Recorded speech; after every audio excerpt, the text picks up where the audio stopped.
Salam, hər vaxtınız xeyirli olsun. Dəyərli müqbə sertifikasiya imtahanına hazırlaşan müəllimlər, mən Sərvinaz Vəlizadə.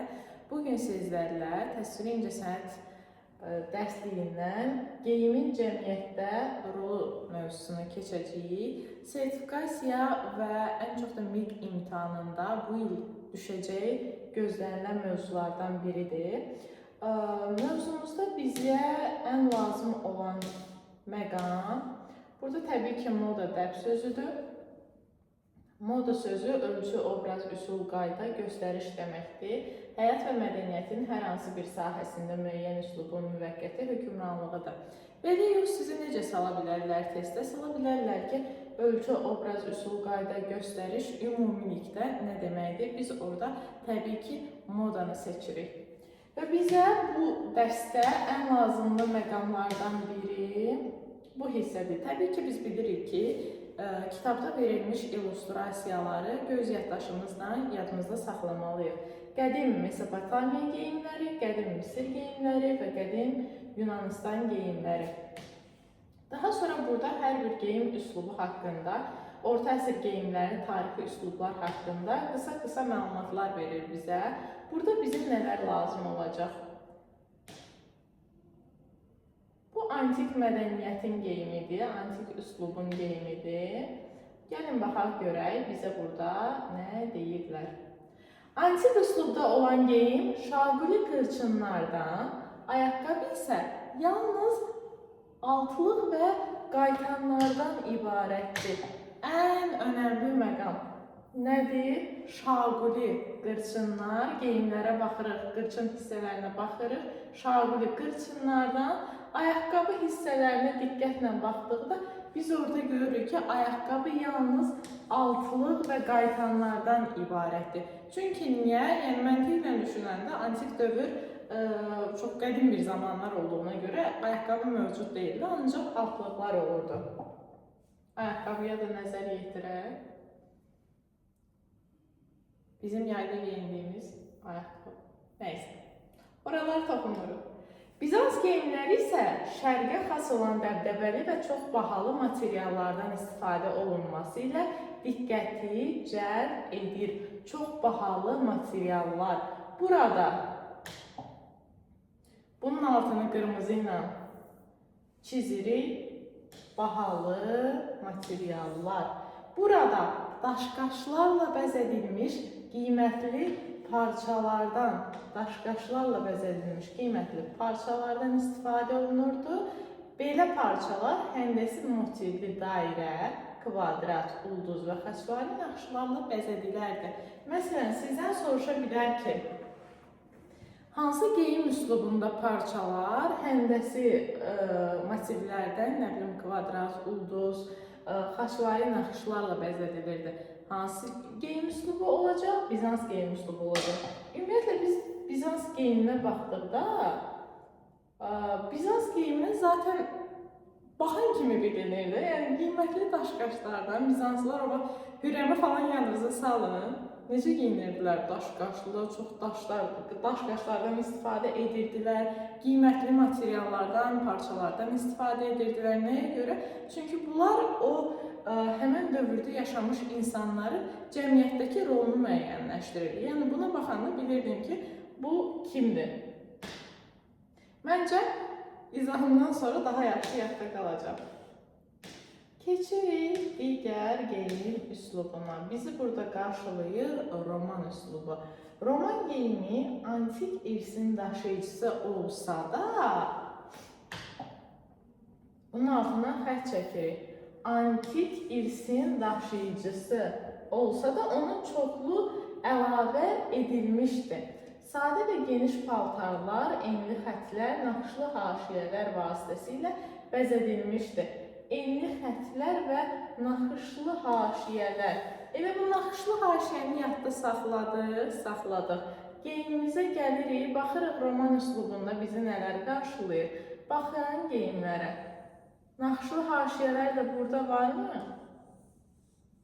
Bu qadın geyimində də var, kişi geyimində də var. Naxışlı hadisi nə idi? Haşiyələri yadda saxladıq və bir də antik irsin daşıyıcısını bizdən soruşsalar ki, antik irsin daşıyıcısı hansı geyim olmuşdur? Roman üslubu olmuşdur. Digəri isə bizə gəlir gotik üslub.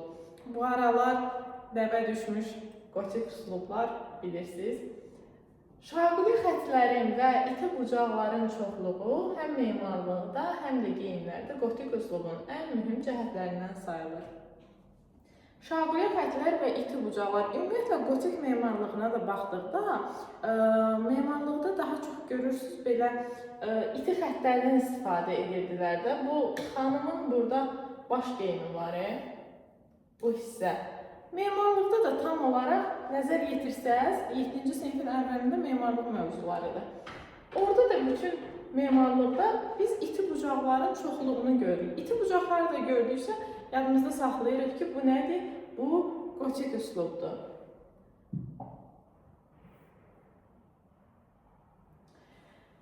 Keçid edirik intibah dövrü. İntibah dövrünün geyimləri simmetriyanın olmaması və üzərindəki bərbəzəyin azlığı ilə diqqət çəkirdi. Bərbəzəyin çoxluğunu biz harada gördük? Hansı üslubda gördük? Bərbəzəyin çoxluğu, daşqaşdan çoxluğu Bizans üslubundaydı. Bəli. Desə əgər bərbəzəyin azlığı hansındadır? İntibah üslubundadır. Bu geyimlər bahalı və mürəkkəb ornamentli parçalardan tikilir. Qollar qeyri-adi formada biçilirdi. Bax, bunu qarışdırmayın ha. Bahalı və mürəkkəb ornamentli parçalardan bu da tikilir.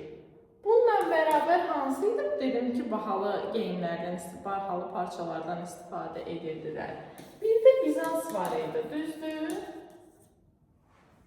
Yəni, yadımızda saxlayırıq ki, bahalı parçalar bizə harada verilir? İntibahla Bizansda verilir. Amma burada bir nüansı qeyd edir ki, qollar qeyri-adi formada biçilirdi.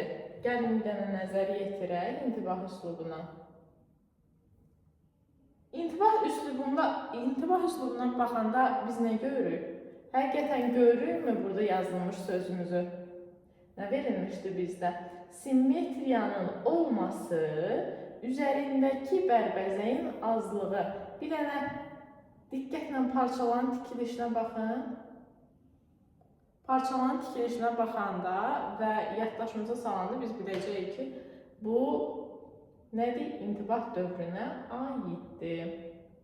Deməli, müəllimlər bir dənə də ümumiləşdirilmiş suallar verim sizə. Bərbəzəyin daşqaşların çoxluğu harda oldu? Bizans üslubunda oldu. Bəli. Bəs bərbəzəyin az olması intibahda oldu. İti bucaqlar harda oldu? Biz iti bucaqları harda gördük?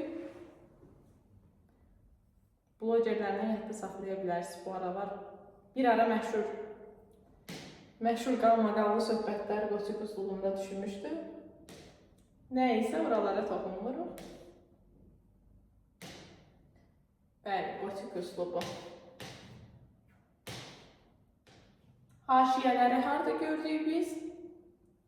Haşiyələri harda gördük? Roman üslubunda gördük. İndi isə keçid edirik barokko geyimlərinə. Elə saxlamaq istəyirəm ki, həm sözlər düşsün, həm də geyimlər. Barokko üslubu üçün rəsmilik, ağır geyimlər, ciddi görkəm, dəbdəbə və qeyri-adilik daha səciyyəvi idi. Rəsmilik, ağır geyimlər. Zaten paltarın özünə baxdıqda, geyimin özünə baxdıqda bilinir də, adı üstündə, yəni bu paltarın nə qədər ağır olduğunu məncə təsəvvür edə bilir. Rəssamlar təsəvvür edə bilir. Barokko üslubu üçün rəsmilik, ağır geyimlər, ciddi görkəm, dəbdəbə və qeyri-adilik daha səciyyəvidir. Qeyri-adiliyi biz harada görürük? Soruşsalar ki, qeyri-adilik hansı geyim üslubunda bizim rastımıza çıxır? Barokko geyim üslubunda qarşımıza çıxır. Ən sonuncu üslubumuz isə rokoko üslubudur. Rokoko dövründə çox saylı qırçın və atlasdan.